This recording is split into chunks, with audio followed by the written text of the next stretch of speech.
Hello students.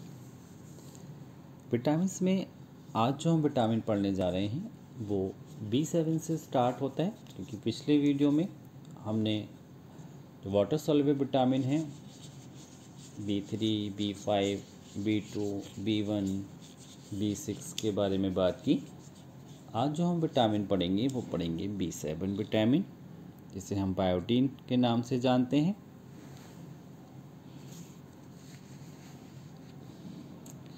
क्या होता है विटामिन B7?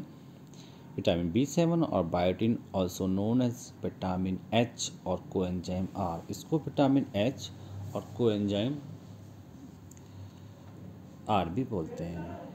ये भी कोगल द्वारा 1935 में डिस्कवर किया गया था।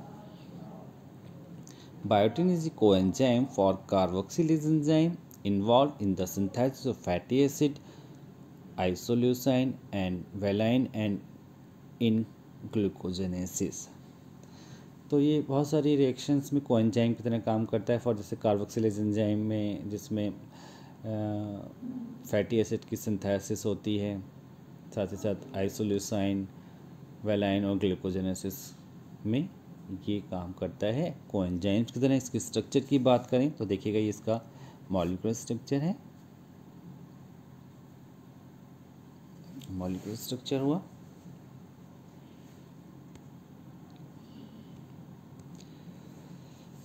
डेली रिक्वायरमेंट इसकी हम देखें तो मैन और वुमेंस में 100 से 200 mcg होता है, चिल्ड्रंस में 50 से 200 mcg और इन्फेंट्स में इसको 35 mcg की आवश्यकता होती है। देखिए सोर्सेज इसके vitamin B7 rich in foods, egg, yeast, cauliflower, raspberries हैं, बनानाज हैं, वॉलनट्स हैं, आलमंड हैं। ये सब में, ईस्ट में, लीवर में, इन सब में इसकी मात्रा पाई जाती है। तो सोर्स रहे इसके।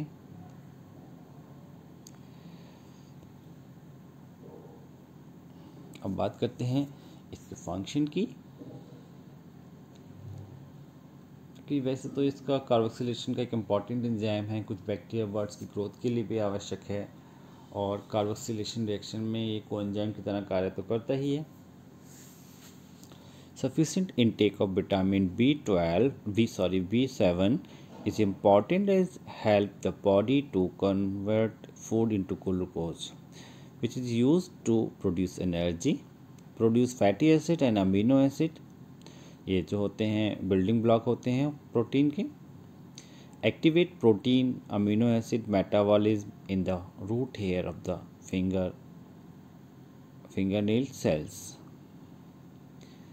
The European Food Safety Authority EFSA बोल सकते हैं, which provides scientific advice to assist policymaker, has confirmed that clear health benefits have been established for the dietary intake of biotin B7 is contributing to normal macronutrients metabolism, normal energy yielding metabolism, the maintenance of normal skin and mucous membrane, the normal function of the nervous system, the maintenance of normal hair, normal psychological functions।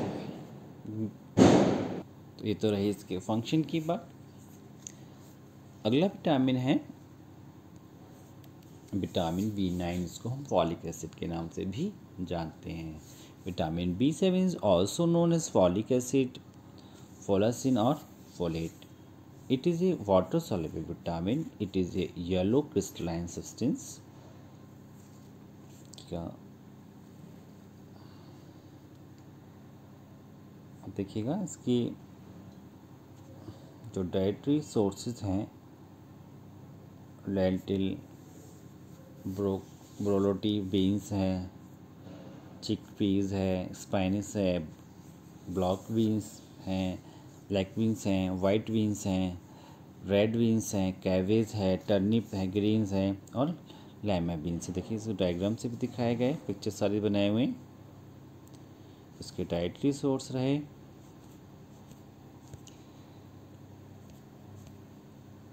अब function देखेंगे। formation of RBC. Folic acid in combination with vitamin B12 is essential for formation maturation. Nervous system में हम देखें तो it is necessary for growth and division of all body cells. Hair and skin के case में देखें तो it is essential for the health of skin and hair.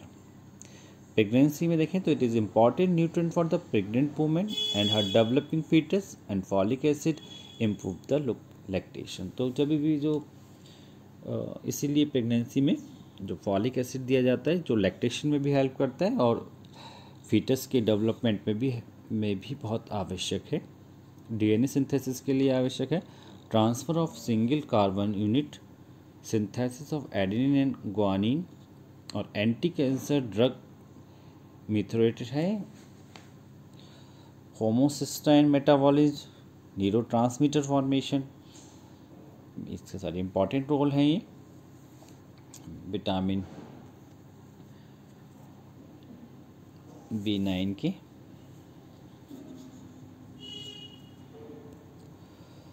अब next vitamin है विटामिन B12 जिसको हम कोबालामाइन के नाम से भी जानते हैं. ये भी रिक्स और फॉल्कर ने 1948 में इसको डिस्कवर किया. साइनोकोबालाइन भी कहते हैं इसको. डार्क रेड क्रिस्टलाइन सब्सटेंस होता है जिसमें कोबाल्ट एटम तथा साइनेट ग्रुप भी पाया जाता है. ये वाटर के अतिरिक्त एल्कोहल एसीटोन में भी सॉल्युबल होते हैं. मॉलिक्यूलर फार्मूलाज की यदि हम बात करें तो C63 H90 H14 PCO यानी कि P कोबाल्ट है. Vitamin B12 is complex organometallic compound called as cobalamin which is cobalt containing porphyrin. It is freely soluble in water. Molecular structure ये इस प्रकार से है इसका. तो कोबाल्ट भी पाया जाता है.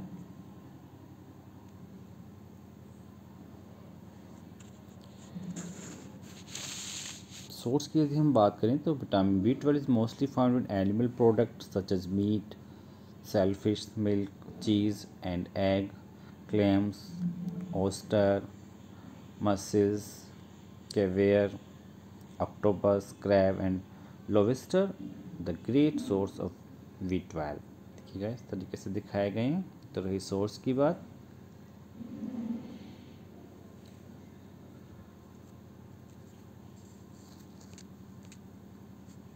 अब देखते हैं function of vitamin B12. Red blood cells में इनका क्या रोल होता है. It is essential for production of RBCs. Nervous system में देखें तो it improve concentration, memory and balance. It is important for metabolism of fat, carbohydrate, protein and folic acid. It promote growth and increase appetite. जहाँ तक हम deficiency की बात करेंगे तो उसकी डिफिशियंसी से जो होता है ह्यूमंस में परनिसिस एनीमिया होता है. It leads to megaloblastic or pernicious anemia,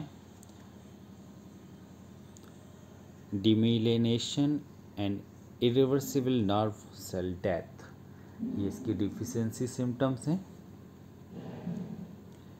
कि इसका जो मेन डिफिशियंसी सिम्टम्स है एनीमिया, परनिसिस एनीमिया रिपोर्टेड है.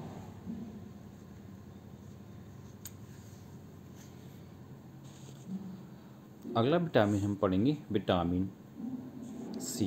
एस्कॉर्बिक एसिड इसको बोलते हैं. It is also called ascorbic acid, antibiotic vitamin.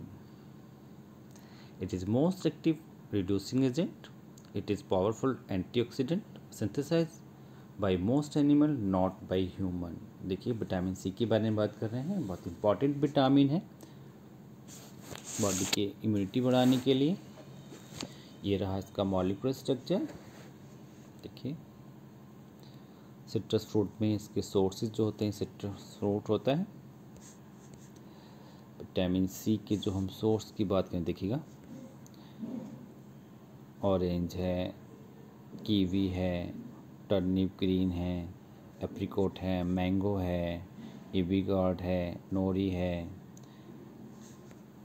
तो ये सारे इसके देखिए सोर्सेज हैं.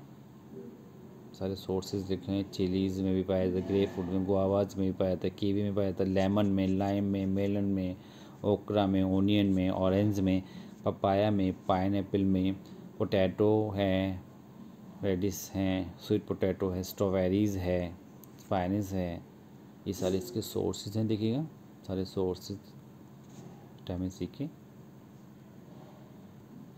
डेली रिक्वायरमेंट की बात करें तो मेंस एंड वुमेन्स में 70 से 80 mg, चिल्ड्रंस में 40 mg, इन्फेंट्स में 25, प्रेगनेंसी एंड लैक्टेशन में 80 mg की इसकी आवश्यकता है। और ये ह्यूमंस में इसका मेन काम जो होता है रोग प्रतिरोधक क्षमता को बढ़ाना है। एक साइंटिस्ट हैं पॉलिंग, उनके अनुसार देखें तो खांसी जुकाम कोल्ड को भी कंट्रोल करने में सहायक है। उसकी जो कमी होती है, उसकी कमी या डिफिशियंसी से जो रोग होता है, बहुत इंपॉर्टेंट एक रोग होता है, स्कर्वी रोग होता है। फंक्शन की हम बात करें, synthesis of collagen, maintenance necessary for maintenance of bones, proper functioning of the adrenal and thyroid gland, antioxidant भी होता है। It is stimulate immune function, combats bacterial infection, reduce effect of allergies producing substance and protects vitamin A, E and vitamin B complex, vitamin B for oxidation। देखिए इस प्रकार से role लिखे हुए हैं सारे, इस प्रकार से हम शो कर सकते हैं रोल को। क्रिटिकल फंक्शन है विटामिन सी के।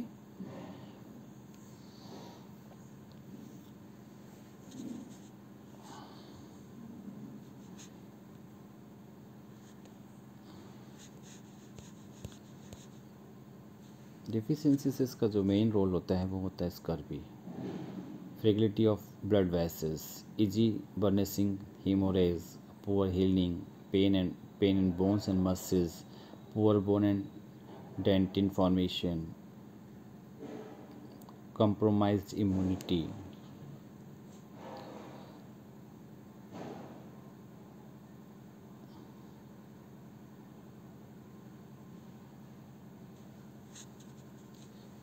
पाँच सौ mg विटामिन लेने के लिए हमें डेली जो हमारे 7 medium orange, 7 medium kiwi fruits ले सकते हैं, 7 कप स्ट्रॉबेरीज ले सकते हैं, 7 कप ऑरेंज जूस ले सकते हैं। Study shows that large dose of vitamin C intake at least 500 mg and above daily have the ability to prevent disease such as coronary heart disease, cancer, stroke and gout। ये बहुत ही important होता है, ये वाला जो enzyme है, ये जो हार्मोन है विटामिन सी बहुत इंपॉर्टेंट है हमारे लिए। तो इस प्रकार हमने विटामिन्स के बारे में बात की। विटामिन्स हमारे लिए क्यों इम्पॉर्टेंट हैं, इनके क्या रोल होते हैं, उनकी कमी से हमारी बॉडी में क्या रोल, क्या डिजीज़ होती है इनकी डिफिशियंसी से। तो इस प्रकार हमने सारे विटामिन्स के बारे में सीखा। आज का लेक्चर यहीं समाप्त होता है। Thank you.